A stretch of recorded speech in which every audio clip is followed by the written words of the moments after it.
सब लोग का समय नहीं है।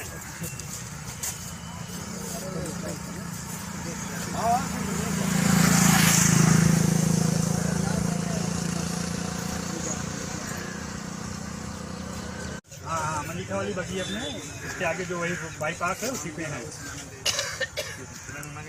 आ गई है इधर हैदरगढ़, कोठी, सुबेहा, सिद्धौर। होता है हम लोकल में ड्यूटी नहीं, वो बताएं हम लोकल में ड्यूटी कर रहे हैं जी।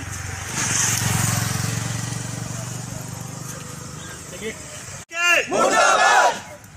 जीबीके की मनमर्जी नहीं चलेगी, जीबीके के मनमर्जी नहीं चलेगी, नहीं चलेगी, नहीं चलेगी, नहीं चलेगी। एमटी पायलट का शोषण बंद करो, बंद करो, बंद करो। अब ही तो ये अंगड़ाई है, आगे अंगड़ाई है, अब ही ये अंगड़ाई है, आगे अंगड़ाई है। जीबीके मुर्दाबाद, मुर्दाबाद, मुर्दाबाद, मुर्दाबाद। आशीष शर्मा मुर्दाबाद, आशीष शर्मा मुर्दाबाद, सुधीर मिश्रा मुर्दाबाद, सुधीर मिश्रा मुर्दाबाद, आशीष शर्मा मुर्दाबाद, जीबीके जोहार, जीबीके जोहार। मेरा नाम राघवेंद्र कुमार मिश्रा है, CSC त्रिवेदीगंज 102 से एम्बुलेंस सेवा प्रभारी हूँ। और आज हम लोग ने अपने प्रदेश अध्यक्ष श्री हनुमान पांडे जी के दिशा निर्देश द्वारा अनिश्चितकालीन धरने पर बैठ रहे हैं। हमारी कुछ मांगे हैं, शर्तें हैं। अगर कंपनी ने वो मांगे और शर्तें पूरी कर लेती हैं तो हम लोगों का धरना कभी भी खत्म हो सकता है, अन्यथा हम लोग ऐसे धरने पर बैठे रहेंगे। तो ये जो आज आपने एम्बुलेंस का चक्का जाम कर दिया है, ये कब तक के लिए किया है और क्या मांगे हैं? ये अनिश्चितकालीन का धरना है हम लोगों का, और हम लोगों की जो है राष्ट्रीय स्तर पे, प्रदेश स्तर पे हम लोगों का धरना है। और हम लोगों के कुछ मांगे हैं, कंपनी से कुछ शर्तें हैं। अगर वो मांगे शर्तें क्या मांगे, वो मांगे क्या है? हमारी पहली जो समस्या है वो पैसा लेकर धनुगाही कर रही बेरोजगारी का शोषण करना तथा पुराने कर्मचारियों को निकालकर नए कर्मचारियों को पैसा लेकर भर्ती करने कंपनी का यह धंधा बन गया। जीबीके हमारे उत्तर प्रदेश सरकार फर्जी तरीके से हर महीने करोड़ रुपए की वसूली कर रही है। पायलट प्रोजेक्ट के नाम पर पुराने कर्मचारियों को बंधुआ मजदूर बनाया जा रहा है। आशीष शर्मा HR हेड और सुधीर मिश्रा द्वारा फर्जी केस तरीके से एम्बुलेंस भर्ती के नाम पर करोड़ों की धनुगाही कर रहे हैं। EMT के प्रशिक्षण के नाम पर 50,000 रुपये और पायलट के प्रशिक्षण के नाम पर 25,000 रुपये वसूली, जो कि एक अन्य राज्यों में नहीं लिया जाता। कर्मचारी की वरीयता और श्रम कानून विरुद्ध 12 घंटे ड्यूटी देने के और उन्हें PF, ECS और दुर्घटना बीमा से वंचित करना। कंपनी जीबीके MRI प्रतिदिन 12 फर्जी केस 102 से 108 से 8 केस का दबाव उनके अधिकारियों द्वारा ऑपरेशन हेड RM TM तथा ME द्वारा EMT पायलट पर बनाया जाता है। जो नहीं करते हैं उन्हें निकाल दी जाती है। उनका ट्रांसफर 300 किलोमीटर 400 किलोमीटर दूरी पे कर दिया जाता है।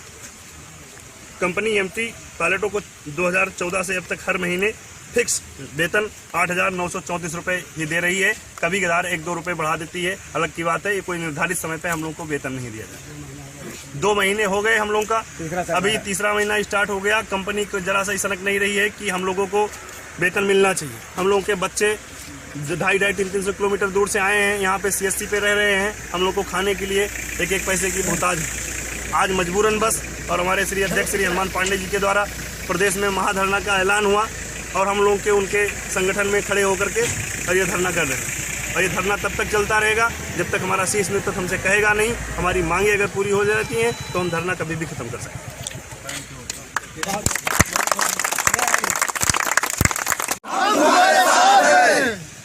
रविकांत माली जिंदाबाद, जिंदाबाद। रविकांत माली जिंदाबाद, जिंदाबाद। अध्यक्ष तुम संघर्ष करो, हम तुम्हारे साथ हैं। अध्यक्ष जी संघर्ष करो, हम तुम्हारे साथ हैं। अभी ये अंगड़ाई है, आगे अंगड़ाई है। रविकांत माली है।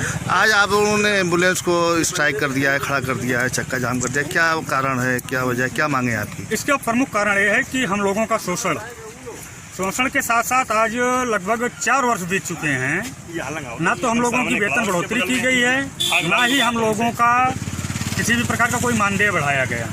जैसे हम लोगों की प्रमुख मांगे हैं कि हमको 8 घंटे की ड्यूटी दी जाए, उसके साथ साथ प्रति वर्ष के हिसाब से 12% जो हमारी 2014 में सैलरी थी उस हिसाब से 12% जोड़ के 2019 तक पेमेंट किया जाए। और कंपनी जो हमारे ऊपर पायलट प्रोजेक्ट लागू कर रही 60 रुपये पर केस के हिसाब से, उसको खत्म किया जाए। पायलट एमटी 2-3 महीने से सैलरी नहीं पाए हैं।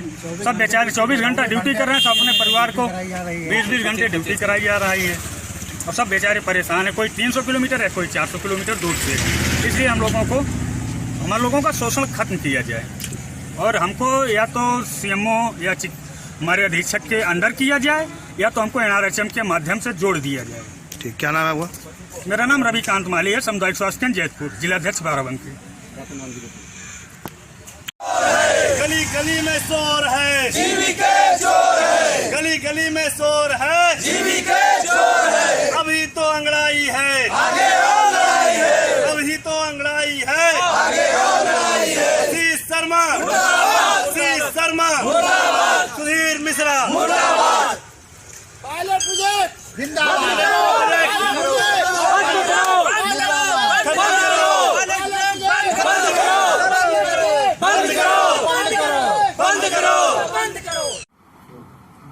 प्रदेश में जो व्यापित हड़ताल है उसके बारे में हम ये कोशिश कर रहे हैं कि जो भी जीएमटी और पायलट्स हैं उनसे बात की जाए, उनकी जो भी दिक्कतें हैं उसको समझाया जाए उस तरह के लिए। और उसके लिए हम कोशिश कर रहे हैं कि जो लोग भी अभी इकट्ठा हुए हैं अपनी मांगों को लेकर धरना प्रदर्शन कर रहे हैं, उसके लिए ऑलरेडी अभी हमारी बात हो रही है एसपी ऑफिस से और हम कोशिश कर रहे हैं किसी भी तरीके इस चीज़ को खत्म किया जाए और जनमानस को जो है पूरी तरीके से जो है सुविधा दी जाए जो चल रही है हमारे। एम्बुलेंस का इस तरह से चक्का जाम होने से मरीजों को दिक्कतें आ रही हैं, जैसा जानकारी मिली, एक मरीज का किसी मौत भी हो गई, उसने आरोप लगाया है कि एम्बुलेंस न मिलने की वजह से मौत हो गई। बिल्कुल सर, इसमें कुछ कर्मचारी हमारे ऐसे हैं जो एम्बुलेंस साथ में लेके चले गए हैं, उसके लिए कंपनी से ऑलरेडी बात की जा रही है इस चीज़ में कि वो एम्बुलेंस क्यों वहाँ से चले गए। बाकी हम कोशिश ये कर रहे हैं जो अगल बगल की लोकेशंस की एम्बुलेंस हैं उनसे केस किए जाएँ और अभी मॉर्निंग में हमारी डिस्ट्रिक्ट की गाड़ियाँ, देवा की गाड़ियाँ, कुर्सी की गाड़ियाँ, निंदूरा की गाड़ियाँ ये ऑलरेडी केस कर रही हैं सर। सुबह से सारी गाड़ियाँ केस कर चुकी हैं सर इस चीज़ को लेकर। तो हम कोशिश ये कर रहे हैं कि हम जनमानस को किसी भी तरीके से प्रभावित ना होने दें और किसी भी तरीके करके एम्बुलेंस का संचालन शुरू रखें सर। इनकी मांगे जो है उनके ऊपर क्या है सर? उसके लिए ऑलरेडी कंपनी सर डिस्कस कर रही है, बातें कर रही है, तो ये कंपनी ही बता पाएगी कि उसमें क्या करना है सर इस चीज़ को लेकर। हम कोशिश ये कर रहे हैं कि जो भी चीज़ें अगर सही हैं तो उसके लिए कंपनी कुछ ना कुछ एक्शन ले सर। नाम क्या है सर मेरा नाम राजू गुप्ता है, जिला प्रभारी बाराबंकी सर। हाँ, मनीषा वाली बची अपने, इसके आगे जो वही बाईपास है उसी पे है। आ गई है इधर हैदरगढ़, कोठी, सुबेहा, सिद्धौर। होता है हम लोकल में ड्यूटी नहीं, वो बताएं हम लोकल में ड्यूटी कर रहे हैं जी। चलिए, चक्का जाम कर दिया है और ड्राइवर ने गाड़ी खड़ी कर दी अपनी, जब तक क्योंकि वो अपनी मांगें नहीं पूरी करेंगे तब तक हम काम नहीं करेंगे। निश्चितकालीन की हड़ताल की क्या है? लगभग 80% एम्बुलेंस ड्राइवर हमारे जीविका के काम कर रहे हैं। उनको रोकने के लिए कुछ अराजक तत्व खासकर त्रिवेदीगंज, हैदरगढ़ और फतेहपुर में लोगों ने रोके का प्रयास किया है। हम प्रयास कर रहे हैं कि वो लोग ऐसा करने में सफल न हो पाएँ। उसके लिए कुछ त्रिवेदीगंज में फोर्स से भी बात की गई थी कि जो अपनी मर्जी से हड़ताल कर रहे हैं ठीक है, लेकिन ज़बरदस्ती कोई किसी को रोक ना पाए। तो ऐसा जो हमारे संज्ञान में आया है, बाराबंकी ज़िले में 70 से 80% एम्बुलेंसेस काम कर रही हैं। केवल 20-30% ही जो नहीं करना चाहती हैं, तो ठीक है, बाकी लोग हम काम ले लेंगे। उनको कोई अराजक तो रोक न पाए, इसकी व्यवस्था हम करेंगे। सर मरीजों को लाने ले जाने में ज़्यादा परेशानी नहीं होगी? हाँ, ज़्यादा फिलहाल यहाँ नहीं है। एक आध घटनाएं संज्ञान में आई त्रिवेदीगंज साइड से ही, जिसमें कुछ प्रारंभ हुई है। बाकी तो लोग काम कर रहे हैं, प्लस हमारी अपने भी साधन कुछ हैं जो सरकारी, उनसे हम काम ले रहे हैं। सर बाई चांस अगर इन लोगों ने भी उन लोगों का साथ दे दिया तो इसके लिए कोई व्यवस्था है? व्यवस्था हमारे पास तो वही एम्बुलेंसेज ही हैं, कुछ और सरकारी वाहन हैं, उससे करेंगे। बाकी रामनगर से भी आ रही हैं और भी इलाकों से आ रही हैं, जैसा उन्होंने कहा चालकों ने। तो अगर किस तरह होता है तो जिले की व्यवस्था चला जाएगी। अगर सारे लोग जाएंगे तो मुश्किल होगा, लेकिन फिर भी हम कुछ न कुछ प्रबंध करेंगे उसके लिए, जो अपने स्तर से हम कर सकते हैं, जो मेरे बस में है वो जरूर करेंगे।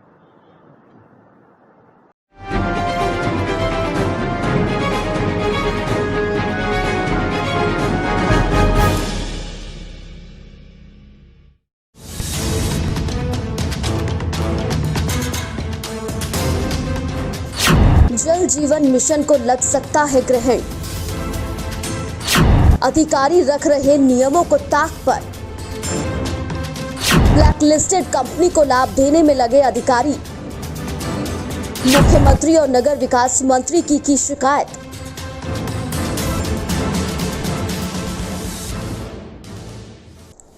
संपूर्ण भारतवर्ष में महत्वपूर्ण योजना जल जीवन मिशन, जिसका उद्देश्य हर घर में नल से जल जयकार युद्ध स्तर पर चल रहा है। दूसरी तरफ जल निगम के कुछ आला अधिकारी कुछ ब्लैक लिस्टेड कंपनियों को पुनः चयनित कर इस मिशन पर प्रश्न चिन्ह लगा रही है। इसकी शिकायत 2 दशक से जल संरक्षण पर कार्य कर रहे सोशल एक्टिविस्ट रिद्धि गौड़ ने माननीय मुख्यमंत्री जी एवं माननीय विकास मंत्री से पत्र के माध्यम से शिकायत दर्ज कराई है। उन्होंने बताया, जल निगम के मुख्य अभियंता ने दिनांक 16/8/2019 को विस्तारित निर्देश के द्वारा पूर्ण राज्य में विभिन्न जल कार्यों में प्रयुक्त होने वाले उत्पादों के निर्माताओं का चयन हेतु नीति की घोषणा की थी। इस कार्य का प्रभार उत्तर प्रदेश जल निगम ने अंतर्राष्ट्रीय स्तर की निरीक्षण एजेंसी क्राउन एजेंसी नई दिल्ली को सौंपा है। कुछ अधिकारी इस नीति के अंतर्गत किए गए प्रावधानों का उल्लंघन कर कुछ ऐसे उत्पादकों को फायदा पहुंचाना चाहते हैं जो गुणवत्ता में अधोमानक और असफल घोषित हो चुके हैं। लागू नीति के अधीन क्राउन एजेंसी ने रश्मि मेटलिक्स लिमिटेड का निरीक्षण किया और मापदंडों एवं उत्पादन क्षमता मानकों पर असमर्थ एवं असफल पाया गया। इस रिपोर्ट 11/6/2020 को मुख्य अभियंता को दी गई। इसके बाद मुख्य अभियंता क्रे ने 28/8/2020 को कड़े निर्देश जारी करते हुए संपूर्ण प्रदेश में इस निर्माता के उत्पाद को पूर्ण प्रतिबंध लगा दिया। क्राउन एजेंसी द्वारा मानक में नहीं खरे उतरने पर उत्तर प्रदेश के साथ साथ मध्य प्रदेश, झारखंड, उड़ीसा आदि राज्यों ने भी जल मिशन की गंभीरता को देखते हुए इसके उत्पादकों पर रोक लगा दी। जल निगम मुख्य अभियंता द्वारा जारी किए गए पत्र में स्पष्ट लिखा है कि crown agency India private limited नई दिल्ली द्वारा एक बार ही कंपनी का निरीक्षण करने का नियम है, दोबारा निरीक्षण की व्यवस्था नहीं हो सकती है। इसके बाद कुछ उच्च अधिकारियों द्वारा अधोमानक और असफल घोषित की गई कंपनी के उत्पादों का पुनः निरीक्षण करने का आदेश 18/9/2020 को पारित किया गया। चौंकाने वाली बात यह है कि भारत सरकार के पर्यावरण, वन एवं मौसम विभाग ने भी जनवरी 2020 में इस कंपनी को ब्लैकलिस्टेड किया था। इसके साथ साथ केंद्र सरकार का राजस्व अन्वेषण ब्यूरो द्वारा भी 4.5 करोड़ की कस्टम ड्यूटी चोरी में नवंबर 2019 में मामला दर्ज किया गया था और इस कंपनी की सीबीआई इन्वेस्टिगेशन भी चल रही है। अधिकारियों द्वारा नीति और निर्देश में फेरबदल करने के कारण जल है तो कल है और जल मिशन के अभियान को ग्रहण लगाने का कार्य किया जा रहा है। इसके पीछे संभवतः भ्रष्टाचार भी छुपा हो सकता है। लगभग 20 वर्षों से लखनऊ में जल संरक्षण के ऊपर काम कर रहा हूँ। हमारे प्रधानमंत्री आदरणीय मोदी जी का सपना है कि हर घर में नल हो, नल में जल हो। जल मिशन के ऊपर बड़ा काम कर रहे हैं, करना भी चाहिए क्योंकि जल है तो कल है।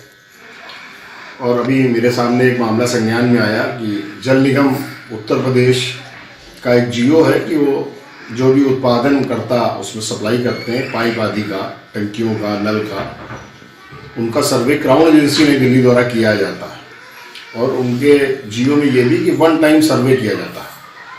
अभी मेरे सामने मामला आया कि रश्मि मेटलिक कंपनी एक कोलकाता की है, उसका क्राउन एजेंसी ने जांच करी और उसके जो उत्पाद थे नल आदि का मानक के अनुरूप नहीं पाए गए। इसकी रिपोर्ट उसने जारी करी। उसके आधार पर उत्तर प्रदेश जल निगम के साथ साथ उड़ीसा, महाराष्ट्र, मध्य प्रदेश, झारखंड आदि ने भी रश्मि मेटलिक को काम देने से मना कर दिया क्योंकि उसके उत्पाद मानक के अनुरूप नहीं थे। इसके उपरांत अभी सितंबर में जल निगम उत्तर प्रदेश के कुछ अधिकारियों ने उसका दोबारा सर्वे कराने का दिशा निर्देश जारी कर दिया है क्राउन एजेंसी को, जो कि नियम के विरुद्ध है। जल निगम के नियमों में या तो परिवर्तन किया जा रहा है या जो जल मिशन योजना है उसके ऊपर ग्रहण लगने की बात की जा रही है।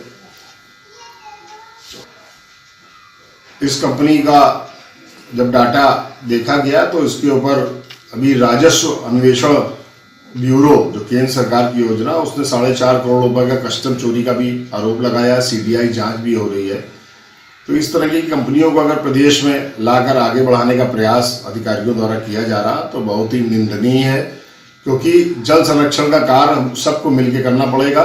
उत्तर प्रदेश की आदरणीय योगी जी की ईमानदार सरकार के ऊपर अभी तक कोई प्रश्न चिन्ह नहीं लगा है और हम लोगों का प्रयास है कि जल संरक्षण लगातार होता रहे। उसके लिए जो कंपनियां मानकों के अनुरूप है वो आगे आए और उसके ऊपर कार्य करें।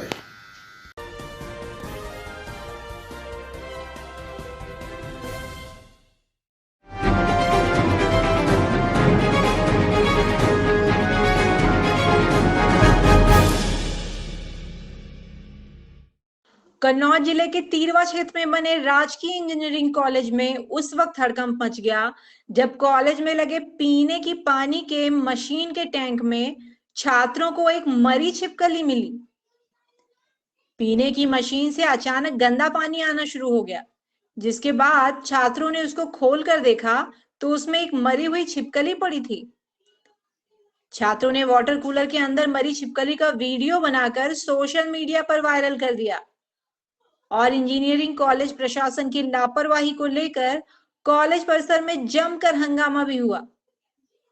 वहीं कॉलेज प्रशासन की लापरवाही के चलते कहीं ना कहीं बड़ा हादसा होते होते टल गया।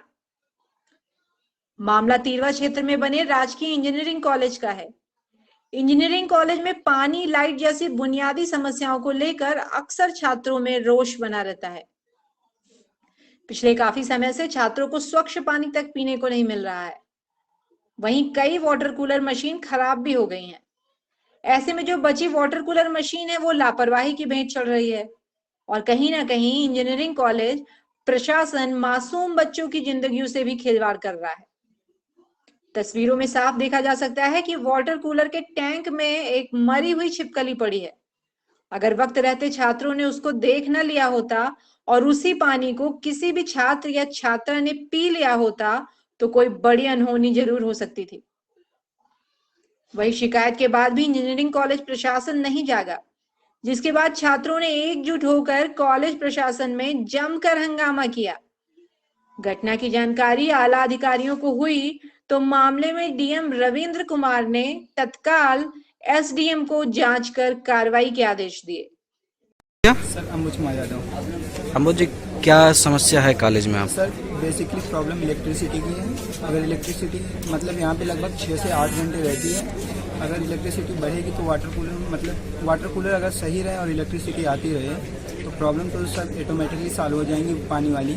और रही बात पानी की प्रॉब्लम, तो उसमें सर डेली होता है कि पानी में कीड़े निकलते हैं, मिट्टी निकलती है। और कल तो हद हो गई सर, छिपकली मरी पड़ी थी वाटर कूलर में। और खाने के लिए तो सर मान लीजिए एक आध टाइम नहीं मिलेगा चलेगा, बट पानी की प्रॉब्लम तो सबसे बड़ी होती है। और आप लोगों ने कभी इस समस्या से अपने कॉलेज प्रशासन को अवगत कराया? Yes sir.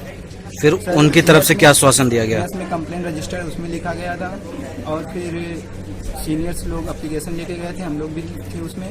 और मतलब सर, लेकिन इस पे कोई कार्रवाई नहीं की जाती? कोई कार्रवाई नहीं हुई सर। बस इतना बोल देते हैं कि इस पे मतलब कि 1 हफ्ते विचार चल रहा है, 1 हफ्ते में रिजल्ट आ जाएगा। क्या भी आपका? महेंद्र सिंह। महेंद्र जी, यहाँ पे क्या समस्या आ रही है आप लोगों को हॉस्टल में? हम लोगों को यहाँ हुए 1 महीने से आधा हो गया है। इसके बावजूद यहाँ पे हम देख रहे हैं कि वाटर कूलर यहाँ 3 रखे हुए हैं, लेकिन एक भी काम नहीं करता है। और कल नीचे वाले वाटर कूलर में, जो फैकल्टी के सामने वाला वाटर कूलर है, वहाँ पर उसमें छिपकली अंदर पाई गई है। और अंदर वाला जो मेस के अंदर वाटर कूलर लगा हुआ है वहाँ भी गंदगी रहती है। 3 दिन से लगातार हम यही समस्या का झेल रहे हैं कि पानी नहीं होता है। कल दिन में जब हमने लंच किया है तो पानी पीने के लिए हमको कैंपस जाना पड़ा है। कैंपस में भी 4th फ्लोर पे, जो टॉप फ्लोर पे वाटर कूलर रखा है, वहाँ पानी मिलता है। उसके साथ साथ लाइट चली आती है तो लाइट आने का कोई भरोसा नहीं है। लाइट जब आती है तो कभी 3 बज रहा होता है, 4 बज रहा होता है। और सुबह हमको नाश्ता मतलब उसके स्लॉट बना रखे हैं ब्रेकफास्ट के लिए भी, तो हमको वो भी टाइम से ज्वाइन करना है और कॉलेज भी ज्वाइन करना है। जब लाइट नहीं है, पानी नहीं है, तो हम कैसे उसको ज्वाइन कर सकते हैं? कैसे हम क्लास को ज्वाइन कर सकते हैं और कैसे हम लोग अपने डेली रूटीन में रह सकते हैं? 21 सितंबर से हमारा सीटी एग्जाम है, हम उसकी प्रिपरेशन कैसे करें जब रात में लाइट चली जाती है? कल रात में 8 बजे 7:30 बजे लाइट चली गई, उसके बाद 10 बजे के बाद आई। इस तरह से अगर चलता रहेगा तो हम कैसे अपनी समस्याओं को मतलब कॉलेज solve करा प्रशासन को समस्या से अवगत कराया आपने? हमने एप्लीकेशन लिख के भेजी है उसके लिए, वाटर कूलर को ठीक कराने के लिए, लेकिन अभी तक कोई एक्शन नहीं हुआ है। जनरेटर नाम की कोई चीज नहीं है यहाँ पे, कुछ नहीं है। कुछ स्पेशल रूम है, ऐसा लगता है जैसे वहाँ पे अलग से व्यवस्था बना रखी है, केवल कॉमन हॉल में इन्वर्टर और कहीं कुछ नहीं है बस। नाम क्या भैया आपका? मेरा नाम ऋषभ शर्मा है। ऋषभ जी, क्या समस्या आ रही है आपको कॉलेज में इस समय? सर, सबसे बड़ी समस्या यहाँ पे पानी की है। यहाँ पे पीने का पानी साफ नहीं है बिल्कुल भी। 3 वाटर कूलर हैं, काम कोई नहीं करता, और अगर थोड़े टाइम के लिए पानी आता है तो इतने सारे बच्चे हैं, पानी पता भी नहीं चलता कहाँ गया, पहली चीज़। दूसरी चीज़, यहाँ पर इंफ्रास्ट्रक्चर आप देख सकते हैं बहुत ज़्यादा खराब है। 2015 में कॉलेज खुला था, इसके साथ जितने भी कॉलेज खुले थे सब डेवलप्ड हो चुके हैं। ये कॉलेज आज तक ऐसा ही है। ये बोला जाता है कि सरकार से पैसा नहीं आया।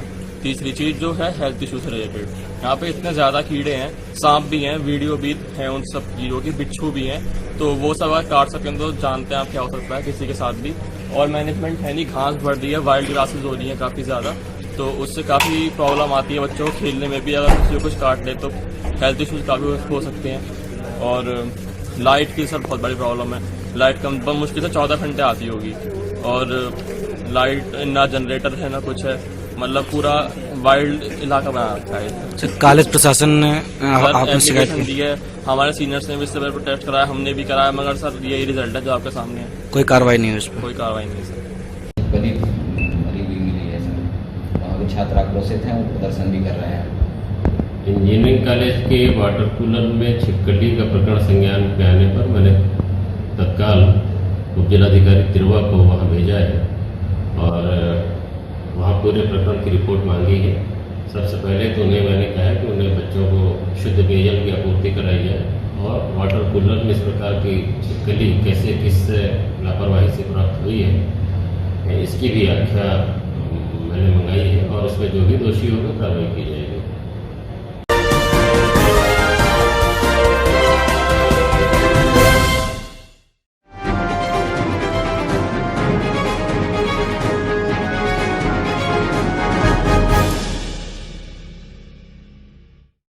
अंतर्राष्ट्रीय वृद्ध दिवस समारोह 2020 के अवसर पर वृद्धाश्रम में उपस्थित वृद्ध महिलाओं और पुरुषों का माला पहनाकर मास्क और कपड़े देकर उनका सम्मान किया गया। 1 अक्टूबर अंतर्राष्ट्रीय वृद्ध दिवस के मौके पर चेयरमैन SM पांडे और वृद्धाश्रम प्रबंधक PN सिंह की अगुवाई में कार्यक्रम संपन्न हुआ। अंतर्राष्ट्रीय वृद्ध दिवस में मुख्य अतिथि मीनाक्षी सोनकर, सिविल जज उन्नाव ने वृद्धजनों को उनके विधिक अधिकारों के साथ साथ कोरोना महामारी के समय विशेष ध्यान रखने की बात कही है।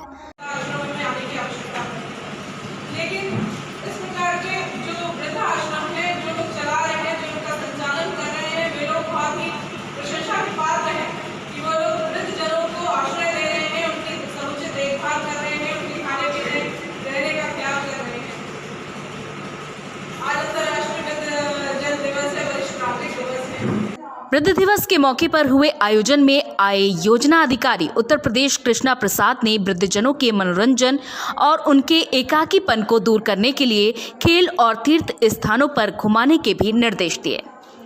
वृद्ध दिवस के मौके पर आए SK राय उपनिदेशक समाज कल्याण विभाग लखनऊ उत्तर प्रदेश ने बताया कि हर इंसान को जीवन में एक हुनर जरूर रखना चाहिए जिससे वृद्धावस्था आने पर उस हुनर से जीवन का एकाकीपन दूर किया जा सके।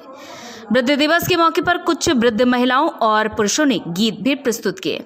इस मौके पर सभी अतिथियों को वृद्धाश्रम के चेयरमैन SM पांडे ने वृद्धाश्रम में रह रहे वृद्धजनों के रहन सहन और प्रांगण और वृद्धाश्रम के भवन का निरीक्षण भी कराया। उन्नाव जिले के विकासखंड फतेहपुर 84 क्षेत्र ग्राम तकिया निगोही में बने वृद्धाश्रम में धूमधाम से अंतर्राष्ट्रीय वृद्ध दिवस मनाया गया। हमने अपने माता पिता के प्रति क्या वृद्धि किए वही तो हमारा अगली पीढ़ी अनुसरण करे और इससे जुड़ी हुई कई बातें कि वृद्ध असहाय को हमारे साथ ही अधिकारी श्री कृष्णा प्रसाद बोल रहे थे क्या मनोरंजन क्या कर रहे थे, दिनचर्या क्या है।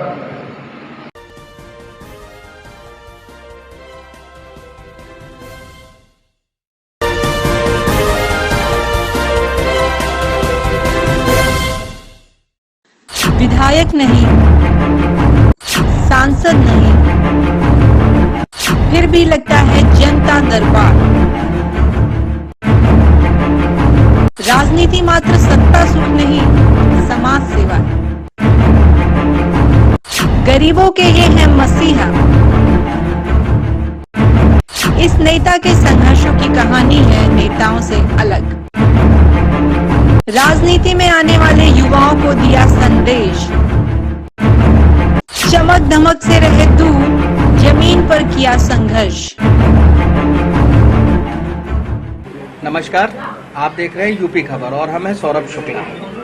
नेता तो आज तक आपने बहुत देखे होंगे, लेकिन आज हम आपको एक ऐसे नेता से मिलाने जा रहे हैं जो गरीब बच्चियों को शिक्षा भी दिलवाता है, उनके परिवार की मदद भी करता है और जब कोई बीमार पड़ता है तो उसका इलाज भी करवाता है, जो कि गरीबों के मसीहा के नाम से जाने जाते हैं। आज हमारे साथ राजीव मिश्रा जी हैं, जो कि भाजपा के नेता हैं और कुछ उनकी जिंदगी से जुड़े हुए अनछुए पहलों पर आज उनसे बात करेंगे। यूपी खबर में आपका बहुत बहुत स्वागत है। बहुत धन्यवाद। राजीव जी, कहाँ से आपकी स्कूलिंग हुई? और क्योंकि पहले हम लोग शास्त्री मॉन्टेसिए के राजेंद्र नगर में स्कूल होता था, बहुत मशहूर स्कूल होता था। वहाँ मैं सेकंड तक पढ़ा, नर्सरी से और सेकंड तक का वहाँ पढ़ा और सेकंड के बाद महाराजा अग्रसेन विद्यालय आ गए। वहाँ पे मैंने इंटर तक का शिक्षा ली। क्योंकि हम 5 भाई थे, बड़ी स्थिति खराब थी घर की, घर में बहुत ही दिक्कतें होती थी, इसलिए मैंने इंटर के बाद अपना बिजनेस भी सेटल किया और मैंने रात की जो बीकॉम की परीक्षा, बीकॉम की वो क्लास होती थी विज्ञान कॉलेज में, उसमें मैं वहाँ गया, वहाँ पे बीकॉम किया मैंने। ये बताइए, राजनीति में कैसे आए आप? मुझे सेवा भाव करना बहुत अच्छा लगता था। कभी कभी मेरे लगता था कि मुझे सेवा करनी चाहिए, अगर मानव जीवन में जन्म लिया है तो सेवा करनी चाहिए। जब मैं मलिन बस्तियों में जाने लगा और मैंने उनका काम करने लगा, कहीं लाइट का काम होता था, कहीं वो होता था,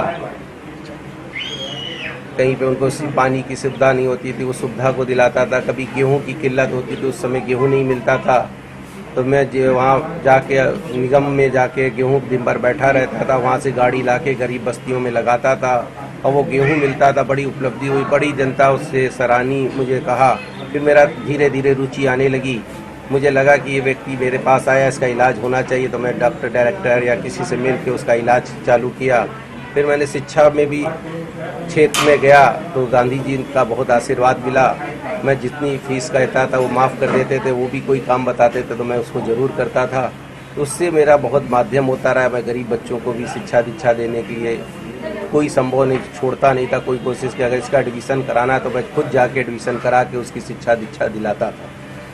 क्या आपको लगता है कि राजनीति एक ऐसा विकल्प है जिसके थ्रू समाज सेवा की जा सकती है, या समाज सेवा के लिए राजनीति नहीं जरूरी है? देखिए, समाज के लिए बहुत कठिन काम है, अगर सेवा तो करना ही पड़ेगा और सेवा राजनीति में एक स्तंभ है। अगर हमारे पीछे बीजेपी का एक सपोर्ट है तो एक अच्छा लगता है कि अगर एनजीओ भी चल रहे, बहुत सेवा कर सकते हैं। लेकिन जब मैं पार्टी में आया और जब मैंने और काम तेजी से गति बढ़ाई, जैसे मुझे पीजीआई में भर्ती कराना है तो मेरे हो जाते थे, मैं बदलामपुर ले जाता था, मेडिकल कॉलेज ले जाता था, बाई चांस किसी का ऑपरेशन कराना होता था। एक मैं आपको हाल भी बताऊं कि मैं 2 को ले गया था ब्लड यूनिट दिलाने, उसका ऑपरेशन था, उसका रेल बैडर का। जब उसका ऑपरेशन था तो 2 यूनिट ब्लड देना था, तो उसमें 1 को निकल गई डायबिटीज, तो वो ब्लड दे नहीं पाया। तो मैंने कहा भाई मेरा ले लो, फिर मैं लेट गया, मुझे 1 यूनिट देना पड़ा। वो ऑपरेशन बहुत सक्सेस हुआ। ऐसे ही कई कहानियाँ अपने जीवन में चलती गई। मुझे लगा कि सेवा करना चाहिए और सेवा करके ही आगे बढ़ना चाहिए।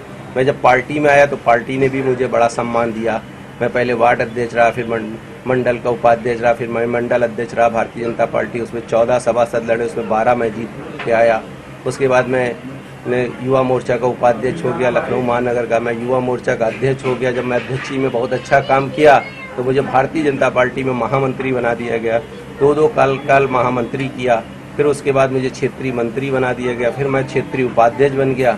और इस तरह से मुझे कई काम मिली, चुनौती मिली। मैं बताना चाहता हूँ, मेरी कई मलिन बस्तियाँ कभी आपको दौरा करने को मिले तो उस बस्तियों में आप जाएंगे, जो देखने का बात है। जब मैं मलिन बस्तियों में जाता था जिसमें पानी नहीं होता था, सीवर नहीं होता था, स्ट्रीट लाइट नहीं होती थी, बच्चे पढ़ते नहीं थे, तो मैंने उसमें कैंप लगा के 500 रुपये पानी का कनेक्शन, 864 रुपये बिजली का कनेक्शन, और वहाँ पे टाइल्स बिछाने का काम, वहाँ शौचालय बनाने का काम, ये सब जब हमने काम शुरू किया और बहुत अच्छा काम होने लगा।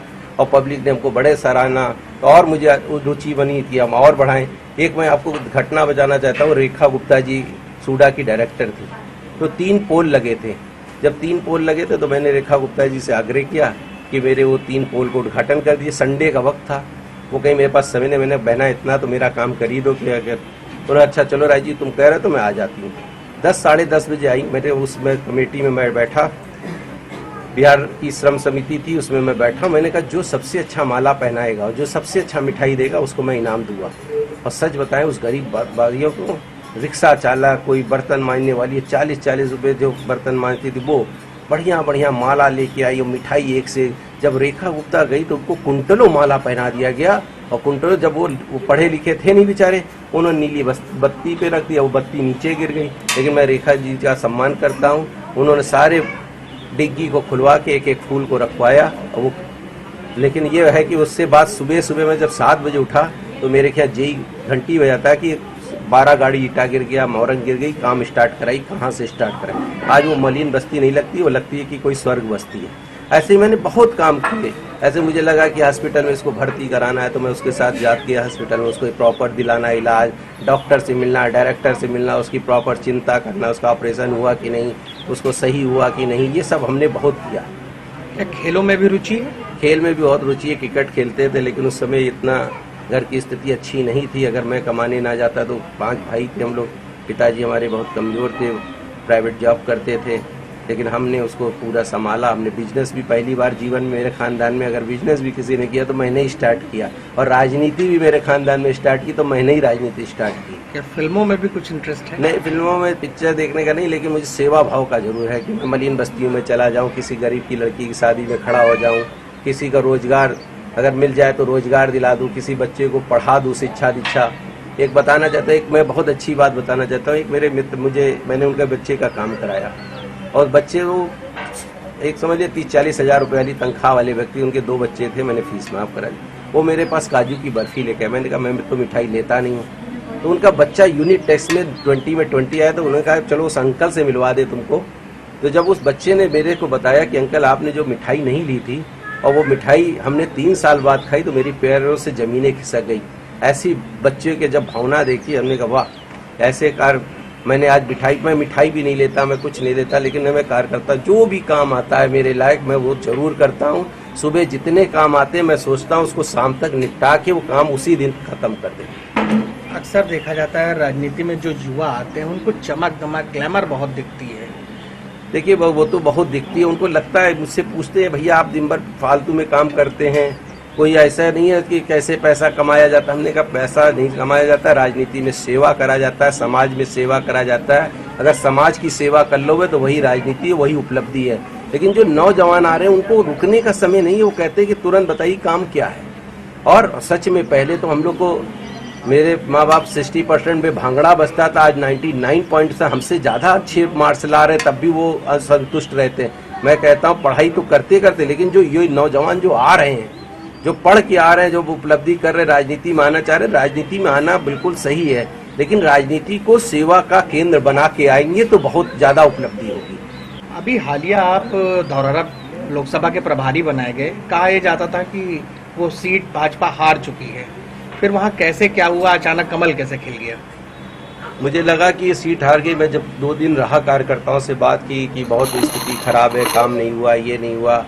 जब मैंने कहा कि तुम सब ताकत लगाओ, ये सीट हमको जीतनी है, मैंने बूथ अध्यक्षों का मैनेजमेंट बनाया, मैंने मंडल अध्यक्षों का मैनेजमेंट बनाया। जब मैंने उनसे बात की और जब मैं नीचे इकाई पे जाने लगा, मैंने कहा तुम मेरे कार्यक्रम लगाओ। जब मैं कार्यक्रम लगाया था, अभी भारतीय जनता पार्टी ने पद यात्रा करी थी लाभार्थियों से मिलने का, तो मैं एक लाभार्थी के यहाँ गया, एक माता जी के यहाँ गया। जब माता जी के यहाँ मैं गया, रायबरेली की घटना है सरैनी की, तो उस माँ ने मुझे जब बताया, जब मैंने उसके घर में देखा नरेंद्र भाई मोदी की फोटो लगी है, मैंने कहा आपके यहाँ नरेंद्र भाई मोदी की फोटो लगी है क्या 20 मिनट मुझे समय 10 मिनट 20 मिनट दे सकते हैं?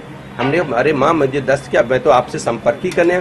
उसने नई चादर निकाल के अपने बक्से से बिछाई और चटाई नीचे बिछाई। जब हम चटाई पे बैठे और उसने माँ ने जब अपनी पीड़ा बताई, सच में आंखों में आंसू आता है। उस माँ ने ये कहा कि मेरे पति कैंसर के पेशेंट थे, मेरे पति के कैंसर से डेथ हो गई। और जब उस माँ ने मुझे बताया कि उसके 2 बच्चे और 1 बेटी थी और उन्होंने पति के सपना था कि मेरे दोनों बच्चे डॉक्टर बने और बेटी इंजीनियर बने, और सच में उस माँ ने सारी जमीन 16 बीघा जमीन बेचकर और सच में उन्होंने बच्चों को डॉक्टर और इंजीनियर बना दिया। और जब इंजीनियर और डॉक्टर बना दिया तो उस माँ से उस बच्चों का इंतजार कर रहे थे। उसके पति का सपना था कि मेरे यहाँ एक कोठी होनी चाहिए और एक मंदिर होना चाहिए, लेकिन वो बच्चे वहीं पे नागरिकता ले लिए। उन्होंने अपनी दोनों बच्चों ने शादी कर ली, बेटी ने शादी कर ली। पहले तो माँ के पास साल भर में 1-2 फोन आ जाते थे, अब वो फोन आना भी बंद हो गए। सच में फिर उन्होंने झोपड़ी थी तो अटल प्रधानमंत्री आवास उनको मिला, सौभाग्य योजना के अंतर्गत उनको बिजली का कनेक्शन मिला और गैस कनेक्शन मिला उज्ज्वला के माध्यम से। और सच में सबसे बड़ी बात उसने कहा कि 5 लाख का मुझे मोदी ने बीमा भी दिया। अगर ये सारे काम अगर किसी ने किए, सच में उस आंखों में, उस माँ के आंखों में आंसू टपक रहे थे जब बताएं, तो कहीं अगर मेरे पति के सपनों को किसी ने पूरा किया तो नरेंद्र भाई मोदी ने किया। ये मेरा मंदिर, ये मेरा मकान है और ये नरेंद्र भाई मोदी मेरे मंदिर है। ये चीज बताकर मुझे इतनी अच्छा लगा कि उन्होंने नरेंद्र भाई मोदी को कहा कि ये मेरा मंदिर है और रोज मैं अपनी बगिया से रोज फूल तोड़ती हूँ और नरेंद्र भाई मोदी को सुबह चढ़ाती हूँ। ये अगर काम किसी ने, यही बात मैं कहकर धौरारा में शपथ दिलाता था कि अपना वोट, अपने परिवार का वोट 10 बजे तक डालना पड़ेगा। 122 सभा करने के बाद ये लग गया था कि भारतीय जनता पार्टी यहाँ से जीतेगी।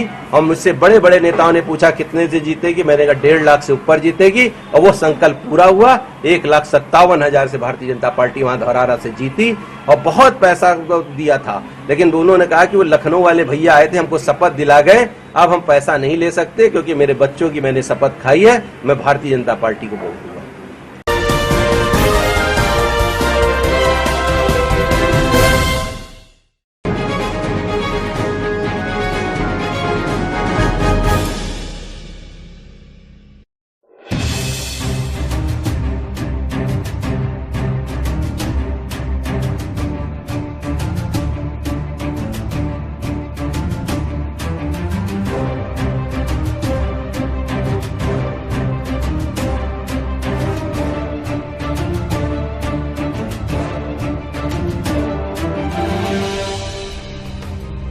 हुआ था, किसने मारा ये?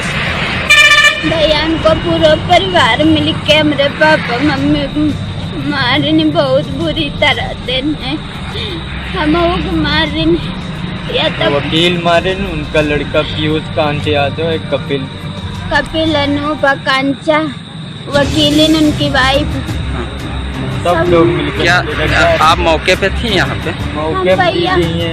हम भैया यहाँ रहने, हम उनके पापा को बचान तो याद आई तुम्हारी मम्मी को बचान तो डंडे डंडा उनकी औरत हम कमाली से तो का बाबा आई के तो हम जिंदा जिंदा नहीं, ये तो का भाई हम रोइया नहीं रहा नहीं है वो मार डरती बहुत कसाई है वे लोग, क्या नाम? बहुत बुरी तरह से मार रहे। क्या नाम है उनका?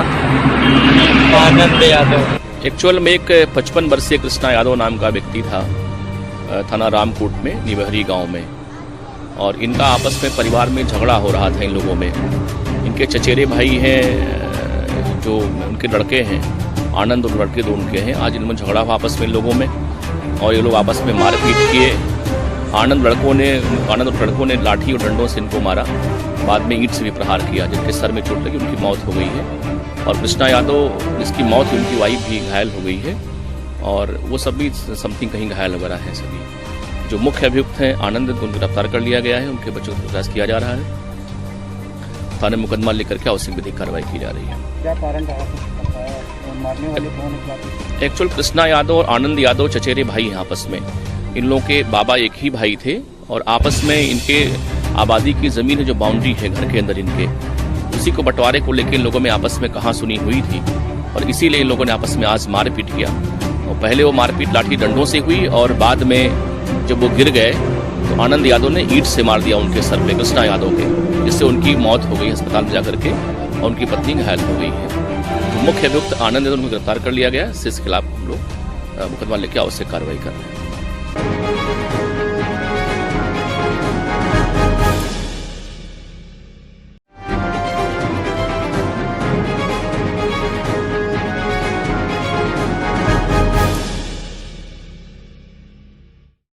दिल्ली विधानसभा चुनाव में आम आदमी पार्टी को मिली ऐतिहासिक जीत के बाद पार्टी के कार्यकर्ता और नेता बहुत उत्साहित नजर आ रहे हैं। उस कड़ी में अब अन्य राज्यों में भी पार्टी अपना जनाधार बढ़ाने में लगी हुई है। ताजा तरीन उदाहरण उत्तर प्रदेश का है, जहां पर सभाजीत सिंह पार्टी के प्रदेश अध्यक्ष बनाए गए हैं।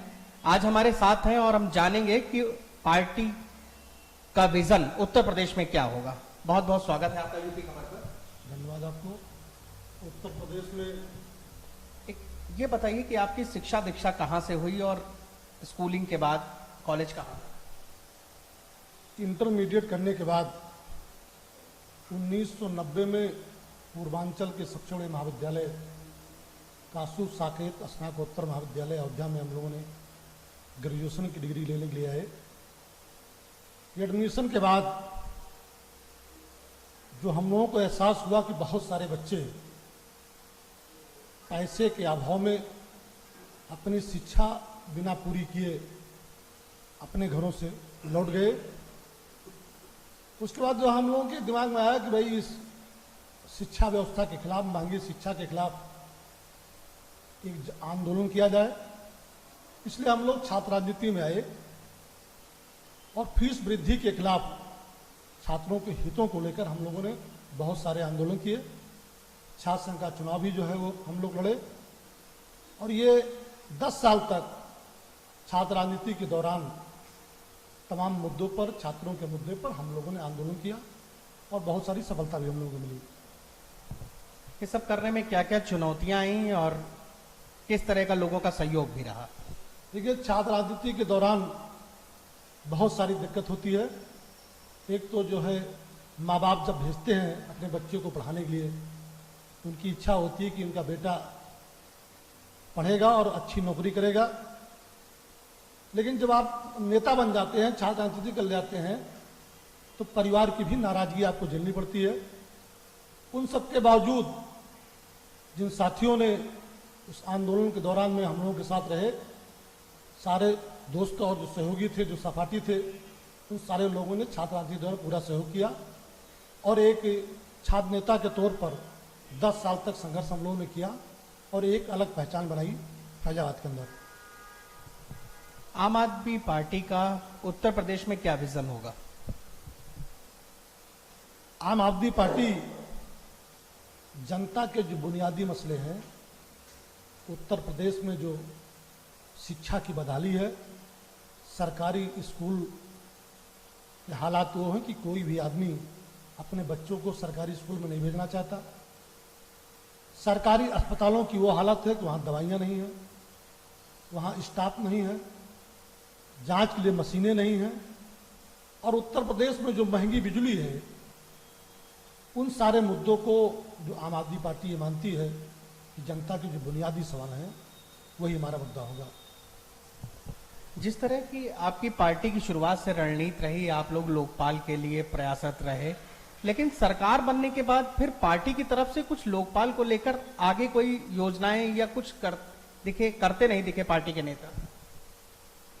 लोकपाल के मुद्दे में जब पहली सरकार बनी थी 49 दिन की, उसी मुद्दे पर अरविंद केजरीवाल जी ने मुख्यमंत्री पद से इस्तीफा दिया था। दूसरी बार जब हमारी बहुमत की सरकार आई, सरकार बनने के बाद पार्टी ने विधानसभा में लोकपाल बिल्कुल कानून पेश करके केंद्र सरकार के पास भेजा। आज भी वो केंद्र सरकार के पास जो है वो पेंडिंग है। अब उस पर जो है आगे का फैसला जो है वो केंद्र सरकार को करना है और समय समय पर उस मुद्दे पर पार्टी जो है सरकार से अपेक्षा भी करती है, मांग भी करती है, लेकिन अभी तक केंद्र सरकार ने उस मुद्दे पर कोई फैसला नहीं किया। ऐसा क्या है कि जब पार्टी जीत रही होती है तब उसे ईवीएम में खूबियां नहीं नजर आती हैं और जब वो हार रही होती है तो कहती ईवीएम सेट है।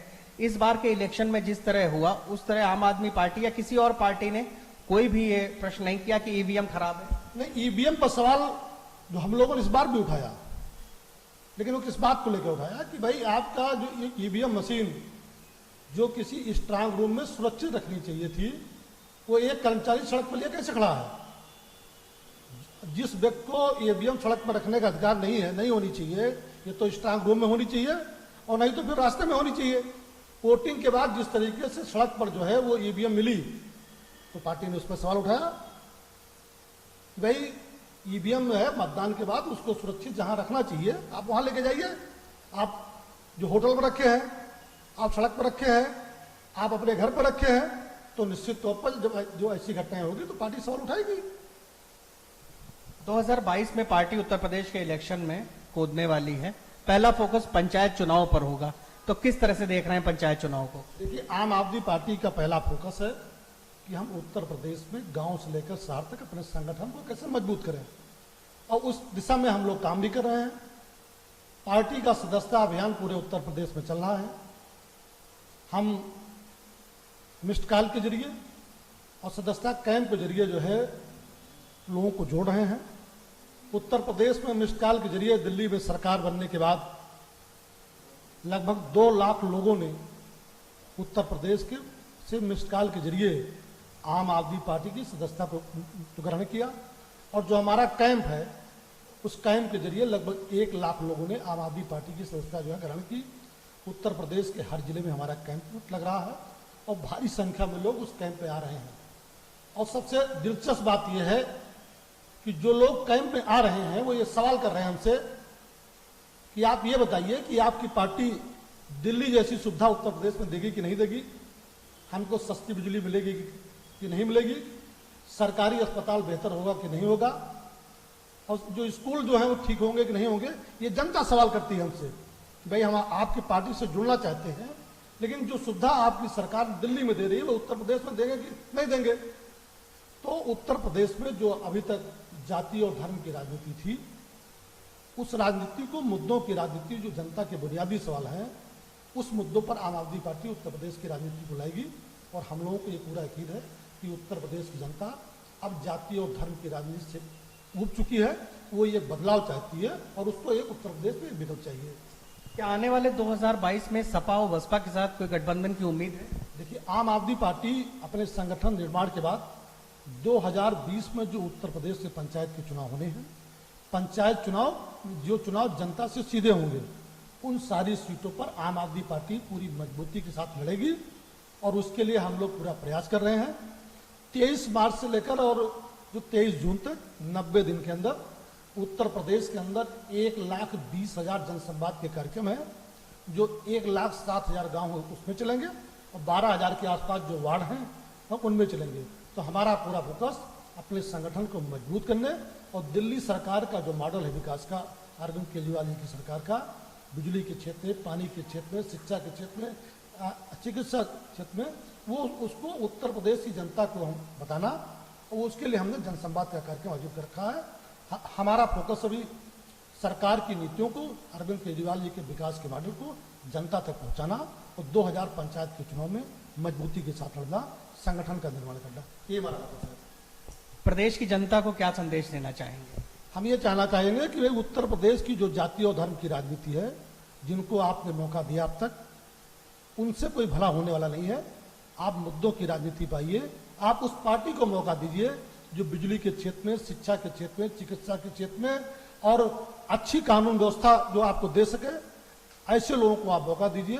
और जो उसके रूप में अरविंद केजरीवाल जी ने दिल्ली में एक मॉडल पेश किया है, आम आदमी पार्टी को आप मौका देंगे उत्तर प्रदेश के लोग, तो दिल्ली जैसा जो है सुविधाएं और दिल्ली जैसा विकास का मॉडल हम उत्तर प्रदेश में देंगे। इसलिए हम जनता से कहना चाहेंगे कि आप आम आदमी पार्टी को एक विकल्प के तौर पर उत्तर प्रदेश में मौका दें।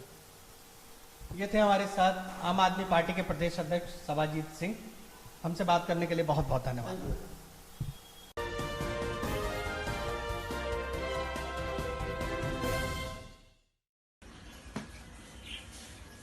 दर्शकों नमस्कार, मैं राजदीपक मिश्रा। भारत सरकार तथा महाराष्ट्र सरकार को एक हम छोटा सा उपाय देने जा रहे हैं। अगर भारत सरकार जो कोरोना बीमारी चली हुई है, इसके ऊपर एक नियम ला दे कि जो व्यक्ति घर से बाहर निकले, जो सड़कों पे दिखाई पड़े, उनको मास्क लगाना जरूरी है। मास्क लगाना जरूरी है, चाहे वो पीड़ित हो उस रोग से या ना हो, सभी व्यक्तियों को मास्क लगाना अनिवार्य कर दें। जो व्यक्ति सड़कों पे निकले, ऑफिस में जाएं, अपने काम पे जा रहे हैं, घर में काम करने वाले लोग आ रहे हैं, उनको मास्क लगाना जरूरी कर दें। और जो मास्क नहीं लगाता मिला सड़कों पे, उसको पेनाल्टी करें और पेनाल्टी स्वरूप उनके मोहर लगा दें। जैसे होता है, जैसे आप लगाया है कोरोना वायरस का मोहर लगाया हाथ पे, वैसे उनके गले पे एक बार मोहर लगा दें, एक बार वार्निंग दें और दूसरी बार उनको दंड देने का प्रण कर दें या उनको सुझाव दें। तो सब लोग अगर मास्क लगा के, जितने लोग हैं सब लोग, बच्चे, बूढ़े, गरीब, अमीर, जितने लोग भी निकलें सड़कों पे, उनको मास्क लगाना जरूरी है। नहीं करेंगे तो उनको उनके ऊपर स्टैम्प लगेगा कि इन्होंने मास्क नहीं लगाया, नियम का उल्लंघन किया। इतना अगर ये कर देते हैं अनिवार्य रूप से, तो भारत सरकार अगर इतना कर देती है और महाराष्ट्र सरकार कर देती भीड़ भाड़ इलाके में या कोई भी बाहर निकले तो मास्क लगा के जरूरी है, ये अगर आदेश कर देते हैं तो आप देखिएगा इस पे रोकथाम हो जाएगा। और इसका उपाय हम बताते हैं, इसको कैसे इम्प्लीमेंट करना है या कैसे कार्य में लाना है। नंबर 1, मास्क अगर भारत सरकार या स्थानीय सरकार, जैसे जब चुनाव होता है तो वोटर की पर्चियां लाके उनके घरों पे दे देते हैं, भारत सरकार दिला देती है। इसी तरह से मास्क अगर अपने कार्यकर्ताओं से घर घर जाके बंटवा दें और बोले अनिवार्य रूप से सरकार का नियम है कि मास्क लगाना ही लगाना है, आपको अपना लगाना है और बच्चों को लगाना है। जैसे पर्चियां बांटते हैं वोटर लिस्ट की, वैसे उनके कार्यकर्ता, सरकार के कार्यकर्ता, सामाजिक संस्था वाले जो घर घर जाते हैं, जैसे स्थानीय कार्यकर्ता इसमें बहुत महत्वपूर्ण वो अपना रोल अदा कर सकते हैं। वो घर घर जाके मास्क दे दें। अगर मास्क की कमी है और ये फ्री दें, अगर मास्क की कमी है तो उनको रुमाल दे दें या उनको समझाओ कि बिना रुमाल लगाए आप बाहर नहीं निकल सकते हैं। एक उपाय ये हो गया। दूसरा ये हो गया कि जो हिंदुस्तान के बड़े बड़े मानिंद लोग हैं, पैसे वाले लोग हैं, वो मास्क डोनेट करें और हर चौराहे पे, हर जगह पे अगर मास्क रखा दिया जाए और उनको फ्री, जो जिस व्यक्ति के पास नहीं मास्क है वो वहां से लेके लगा ले, और जो नहीं लगाता पाया गया उसके लिए उसको दंड करे या उसके लिए एक मोहर बनवा के रखे, उसके गले पे मोहर स्टैंप लगा दे कि कुछ दिनों तक छूटे ना कि इन्होंने मास्क नहीं लगाया। इतनी थोड़ी सी सख्ती कर देंगे, आप देखेंगे कोरोना वायरस के ऊपर हम लोग विजय प्राप्त कर लेंगे। जब लोगों के अंदर एक जागरूकता आएगी, लोगों के अंदर एक उत्साह रहेगा कि इसको हराना है, तो उन्हें कोई शर्म नहीं होगी कि मास्क लगाना है कि नहीं लगाना है। नंबर 3, यहाँ के सभी डॉक्टरों से अनुरोध है कि वो ये ना बोलें कि सबको लगाना जरूरी नहीं है। ये हिंदुस्तान है, भारतवर्ष में अगर जो कोई अवॉइड भी करता है उनको एक सहयोग मिल जाता है कि लगाना जरूरी नहीं। अगर वो कह दें, डॉक्टर्स कह दें, यहाँ के नेता लोग कह दें, यहाँ के बड़े बड़े लोग कह दें, अभिनेता लोग कह दें कि मास्क लगाना सबको जरूरी है और 15 दिन तक मास्क लगाइए, इसमें कोई शर्म की बात नहीं है। जैसे सड़कों पर निकलें मास्क लगाना जरूरी है, घर में भी रहें तो मास्क लगावें। आप देखेंगे 15-20 दिन के अंदर पूरा कंट्रोल हो जाएगा। जब मास्क से ही फैल रहा है, जब मास्क लगाने से रुक सकती है बीमारी, तो इसको लगाने में क्या दिक्कत है? भीड़ भाड़। तो डॉक्टर्स लोग, नेता लोग, अभिनेता लोग, खिलाड़ी लोग इस पे ये जरूर बोलें और स्वयं भी लगावें, लोगों को प्रेरित करें कि मास्क लगावें। अगर मास्क नहीं उपलब्ध है तो रुमाल या कपड़े बांध लें, इतना करने में कोई दिक्कत नहीं होगी। सड़क पे चलें तो सारे लोगों के मुंह पे मास्क होना जरूरी है। अगर नहीं मास्क लगाए हुए हैं तो सरकार ये प्रावधान करे, वहाँ की स्थानीय सरकार प्रावधान करे कि उनको दंड स्वरूप उनके गले में या हाथ पे मोहर जरूर लगा दे। इससे उनको थोड़ा सा वो होगा कि बेइज्जती महसूस होगी और लोग मास्क लगाएंगे। मास्क लगाना जरूरी है और चौराहे पे मास्क रख दिया जाए या रुमाल रख दिया जाए। और जितने लोग बाहर निकलते हैं, आपके घर जो काम करने वाले आते हैं, आपके ऑफिस में जो काम कर रहे हैं, सबको मास्क जरूरी कर दे भारत सरकार। और महाराष्ट्र सरकार अगर ये कर देती है, यहाँ के चीफ मिनिस्टर जी सख्ती से नियम लागू करने के लिए कर देते हैं, तो आप मानिए इस पे पूरी पाबंदी आ सकती है। नंबर 4, भारत इतना बड़ा देश है कि अगर ये बीमारी थोड़ी फैल गई तो बहुत मुश्किल हो जाएगी, सबके लिए दिक्कतें हो सकती हैं। तो पहले से अगर हम लोग जागरूक हैं तो यहाँ की जो स्थानीय संस्था है, जो सामाजिक संस्थाएं हैं, सामाजिक लोग हैं, जो अखबार वाले हैं, जिनके हम छोटी छोटी दुकानों वाले हैं, इनके पास अगर मास्क रखवा दिया जाता है या कुछ पर्चे बंटवा दिए जाते हैं घर घर में कि मास्क लगाना गवर्नमेंट का नियम आ गया है, शासन का आदेश आ गया। जैसे शासन ने बंद कर दिया, सारी संस्थाओं को बंद कर दिया, मंदिर बंद करवा दिए, ऑफिस बंद करवा दिए और जहाँ भीड़ भाड़ वाली जगह पे लोगों को जाना बंद करवा दिया, लोग मान गए, तुरंत मान गए। इसी तरह से अगर ये राज्य सरकार चाहेगी, महाराष्ट्र सरकार चाहे, हिंदुस्तान की सारी गवर्नमेंट चाहे कि ये अनिवार्य है मास्क लगाना, इसके बिना आपको बाहर निकलने की अनुमति नहीं है। आप इसके बिना अगर उल्लंघन करते हैं, तोड़ते हैं, नियम तोड़ते हैं, तो आपको दंड स्वरूप आपके ऊपर कुछ कार्यवाही की जाएगी। जहाँ पे थोड़ा सा दहशत, जहाँ पे थोड़ा सा डर आ जाता है, वहाँ पे आदमी उसका पालन करता है, नियम का पालन करता है।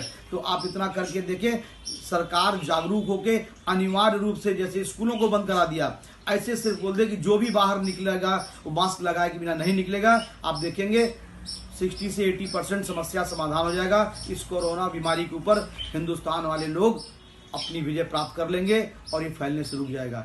जय हिंद, जय महाराष्ट्र।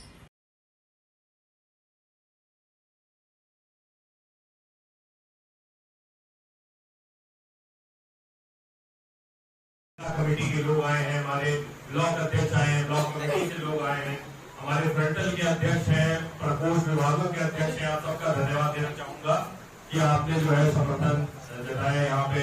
ये हमारे मोहसिन भाई जो यहाँ पर हैं, और अपनी तरफ से भी मैं मोहसिन भाई को बहुत बहुत धन्यवाद देना चाहूंगा, बहुत बहुत मुबारकबाद देना चाहूंगा कि आप जो है आने वाले समय में कांग्रेस पार्टी को मजबूत करने का काम करें, कांग्रेस पार्टी की विचारधारा को जिले के कोने में पहुंचाने का काम करें।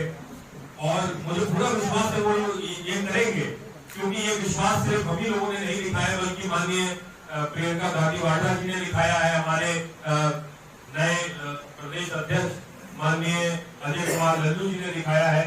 तो जब सब सोच समझ करके हर चीज को देख करके जब मोहसिन भाई को इतना उन्होंने सबने विश्वास दिखाया है उनके ऊपर, तो हमारा भी फर्ज बनता है कि पूर्ण रूप से हम लोग भी उनका एक पूरा तरह से समर्थन करें, उनकी ताकत बने और जिले में कांग्रेस पार्टी की विचारधारा को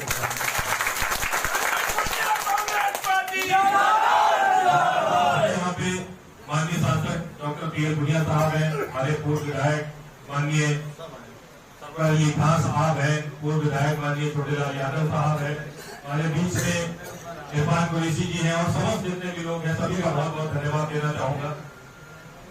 एक बात हमेशा याद आती है, जब भी मीटिंग होती थी, समीक्षा बैठक होती थी, तो सब लोग जो है हमारे जितने भी प्रत्याशी थे, उसमें 90% लोग ये कहते थे कि हमारे जिला अध्यक्ष ने हमारा समर्थन नहीं, हमारे जिला अध्यक्ष ने हमारा विरोध किया, हमारे जिला अध्यक्ष चुनाव में एक दिन भी नहीं निकले।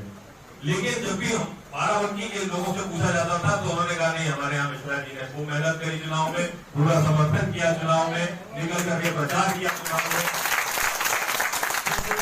हमारे जो निवर्तमान जिला अध्यक्ष आदरणीय अमरनाथ मिश्रा जी हैं, उन्होंने उनके कार्यकाल में बहुत मेहनत की। कांग्रेस पार्टी में ऐसी जगह जहां कुछ वोट नहीं मिलता था, वहां पे कांग्रेस पार्टी की विचारधारा को फैलाने का काम किया, और जहां पे 12 वोट मिलते थे, आज वहां पे 100-150 वोट हो चुके हैं। आपकी मेहनत है, सिर्फ जिला अध्यक्ष के रूप में नहीं बल्कि सेवा दल के मुख्य संगठन के रूप में भी उन्होंने बहुत मेहनत करी, बहुत जिले में कांग्रेस पार्टी को जगाने का काम किया, जो एक तरह से सो गई थी बीच में। तो आपका बहुत उसमें योगदान था, और आज वो अपना जो है पद मोहसिन भाई को दे रहे हैं। मोहसिन भाई अगले जिला अध्यक्ष हो रहे हैं, लेकिन मुझे पूरी उम्मीद है कि वो कांग्रेस पार्टी के इतने पुराने कार्यकर्ता, इतने पुराने सिपाही हैं कि वो लगे रहेंगे और कांग्रेस पार्टी के लिए पूरी मेहनत करेंगे। समय दिया, बहुत बहुत धन्यवाद। जो इस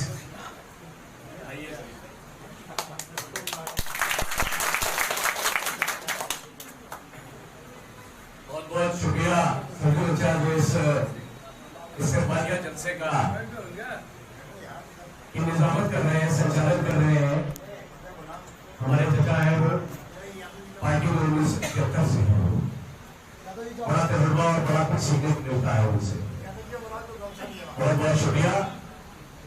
सबसे पहले तो मैं बाराबंकी जिले के दूर दराज इलाकों से आए हुए कांग्रेस पार्टी के चाहने वाले जमात सिपाही जो अच्छी खासी तादाद में मौजूद है, यहाँ पर हमें कुछ उम्मीद नहीं थी, लेकिन बहरहाल ये हमारे लोकप्रिय सांसद पीएस भुनिया जी की बोल है, जिनको मैं दिल से चाहता हूँ, मैं दिल से चाहता हूँ, बहुत जज्बा है उनके अंदर आवाम की खिदमत करने का। पास करके आए और उसके बाद ये खाप छान रहे हैं। मैं बार बार कहता हूँ, अक्सर मैंने चुनाव में लोगों से अपील की, मैंने आंसू करने बनाए कि ऐसे शख्स को जिता दो जो सब कुछ छोड़ करके तुम्हारे बीच में आया है। कोई कोई बात नहीं, कामयाबी मिलेगी, जरूर मिलेगी, और उस शख्स को कामयाबी जरूर मिलती है जो कभी हार नहीं मानता है। अपने दिल की गहराइयों से बहैसियत जिला कांग्रेस कमेटी अध्यक्ष बाराबंकी, लेकिन मैं आपका भाई, भैया, छोटा भाई, बड़ा भाई, चचा वैसे ही रहूंगा। आप मेरे अंदर, मैं उम्मीद आपको भरोसा सबसे पहले मेरे अंदर कोई आप बदलाव नहीं पाएंगे, जैसा कि मेरे चचा ने मुझको ताकीद की है सड़क के जाने। समझना कमाल होता है, नजर नजर में समझना कमाल होता है, नफस नफस में उतरना कमाल होता है। बुलंदियों पे पहुंचना कोई कमाल नहीं, बुलंदियों पे ठहरना कमाल है। मैं ऊपर वाले से यही दुआ करता हूँ, बुलंदी जिंदगी भर किसी के हिस्से में नहीं रहती। कल अमरनाथ मिश्रा जी थे, हमारे बड़े भाई, मुझसे बहुत बात किया करते थे, हमेशा उन्होंने छोटे भाई का प्यार दिया मुझको। या जिस जगह पे आज मैं खड़ा हूँ, जहाँ पे अमरनाथ मिश्रा जी थे, आज मैं हूँ, कल मेरी जगह कोई और होगा। ये प्रक्रिया है, ये प्रोसेस है, ये चलता रहेगा। तो बुलंदियों पे ठहरना बहुत कमाल की बात होती है। मैं बुलंदियां हमेशा की कांग्रेस पार्टी के लिए तो मैं भरसक कोशिश करूँ कांग्रेस पार्टी को जितना ज्यादा से ज्यादा मजबूत करना, यहाँ से भी कांग्रेस पार्टी की जाए, जीत करके जाए, अच्छी तरह हो जाए। आज इस इस्तेमालिया जलसे में हमारे बुजुर्ग कपिल देव वर्मा जी, जिनसे मैं काफी कुछ सीखता रहता हूँ, बातचीत करता रहता हूँ, रामदेव बाबू हमारे बीच में नहीं है। मैं एक बात और याद दिला दूं, जब मैंने कांग्रेस पार्टी ज्वाइन की थी तो अली जनाब सांसद जी आपके जो भी वो अल्फाज आज तक मुझे याद है कि मुझे जी क्षेत्रीय पार्टियों में आपका गुजर नहीं होगा। वो अल्फाज आज भी मेरे कानों में पूजा करते हुए अक्सर कि मुझे जी आपका इन क्षेत्रीय पार्टियों में गुजर नहीं होगा। आप अपने आप को रिकंसाइल कीजिए, अपने बारे में जरा सा सोचिए। मैं ये समझता हूँ कि कांग्रेस पार्टी एक समंदर